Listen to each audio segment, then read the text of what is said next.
ആദ്യം കേട്ടോ അതുകൂടെ പറഞ്ഞു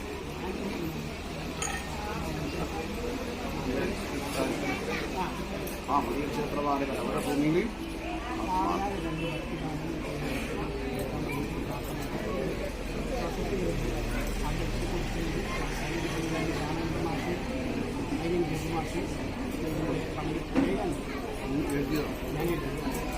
ഈ മുത്തപ്പന്റെ പാട്ടൊന്നും മുത്തപ്പന്റെ പാട്ട്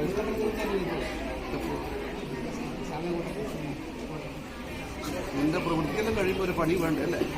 അതുകൊണ്ട് ദേവഹിതം അനുഭവം വന്നിരിപ്പോൾ ഈ കേരളപുരിയിൽ നിന്ന് മായാത്തത് എന്തെങ്കിലും ഉണ്ടെങ്കിൽ അത് സംഗീതം മാത്രം അല്ലേ? അതുകൊണ്ട് അത് എത്രത്തോളം നന്മയിലേക്ക് എത്തിക്കണമെന്ന് മുത്തപ്പൻ കൽപ്പിക്കണം അല്ലേ? അതല്ലേ വേണ്ടത്? മനസ്സാര് കരുതി വെച്ച നിന്റെ മനസ്സിന്റെ യുക്തിയിൽ നിന്ന് നിനക്ക് നീ നേടി തന്നിരിപ്പോൾ അറിവ് അല്ലേ?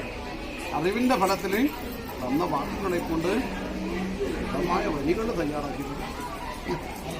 അതിൽ നിന്ന് അത് ദേവിയുടെ കർണത്തിൽ കേൾക്കുമ്പോൾ ലോകരത് മനസ്സുകൊണ്ട് സ്വീകരിക്കണം. അതൊക്കെ നിനക്ക് ചെയ്തിട്ടുണ്ട്. അതുകൊണ്ട് നീ താമര മൊട്ട് പോലെ അനുഭവം കൽപ്പിച്ച് പ്രാർത്ഥിക്കുന്നുണ്ട്. ഈ പ്രാർത്ഥനയുടെ ഫലം നീ മനസ്സിൽ കുറിച്ചിട്ട വരികൾ എഴുത്താണി കൊണ്ട് ലിഖിതത്തിലേക്ക് വന്നു. ആ ലിഖിതം ശോഭയോട് കൂടിയിട്ട് കേരളപുരി അന്വേഷിക്കും എന്റെ ആഗ്രഹം ആവില്ല കേട്ടാ.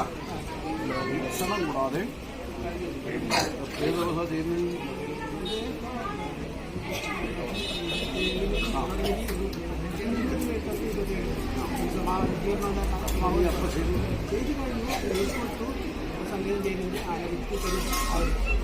എന്നിട്ട് മുത്തപ്പന നീ കണക്കാം ഭംഗിയായിട്ടത് ഈ സംഗീതം പാടുന്ന ഉദ്ഭവിച്ചത് പറയും.